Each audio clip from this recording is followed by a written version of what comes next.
Оны ихэнд бол эрт илрүүлгийн үзлэг маань 27% байсан. За 23 оны 4 сараас бол эрт илрүүлгийн үзлэгийг бол эрчимжүүлэх сайдын чиглэл ирсний дагуу бол бид нэр эрүүл мэндийн газар болон сумын эрүүл мэндийн төв, өрхийн эрүүл мэндийн төвөдтэйгээ ажлаа эрчимжүүлэх талаар ажил зохион байгуулсан байгаа.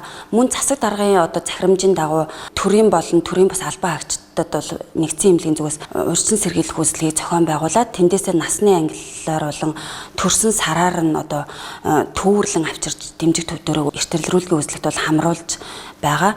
За сумын эрүүл мэндийн төвтэй бол сумын эмч нар маань цаашаа багийн эмч, багийн засаг дарга, сумынхаа засаг даргатай хамтраад хүмүүсээ бол төрсөн сар за мөн насны ангиллаар нь төвөрлөн авчирч ирж дэмжих төвдөр маань үзүүлж байгаа. Ингээд авчирч ирэх тохиолдолд бол бид нар баярын өдөр амралтын өдөр байсан ч бид нар өдрөө товлоод ингээд бөөнөр нь машин тачаад аваад ирэх юм бол эмч нараа бэлэн байлгаад ингээд амралтын өдөр гэхгүй л ажиллаж бид нар эрт илрүүлгийн үзлэгийг бол явуулж байна.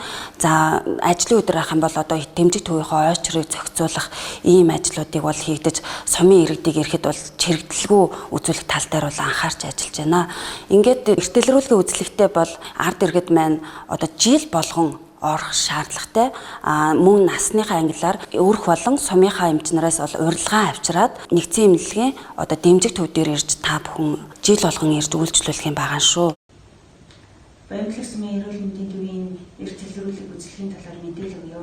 Энэ оны хүрээнд аймгийн засаг даргын захирамж болон эрүүл мэндийн төвийн даргын 388 тоод албан бичиг 2 сарын 1-ний төлөвлөгөөний хэрэгжлийг ханган ажиллаа. Энэ хугацаанд манай сумын эрт илрүүлгийн үзлэгийн болохоор 0-аас 17 насны хүүхэд 50% амрагдаж, 18-аас дээш насны хүмүүсийн амрагдалт бол 13% амрагдаж байсан. За энэ ажлын хүрээнд иргэн бүртээ тулж уулзсан эрүүл мэндийн даатгалыг төлөөлөн, урилгаан таран, иргэн магтлагч мэдээлэл хийж эрүүл мэндийн төвийн машин болон аймгийн сумын засаг даргын машинаар Баянгор аймгийн нэгдсэн эмнэлгийн дэмжих төвтэй хамтран иргэдийн тээвэрлэн эрт илрүүлгийн үзлэгийг ажлыг эрчимжүүлэн ажиллаа. Одоогор манай сумын иргэдийн 69% хамрагдaltaй байна. Өнөөдрийн байдлаар Баянгор аймагт эрт илрүүлгийн үзлэгийн маань хувь 26.8% байна.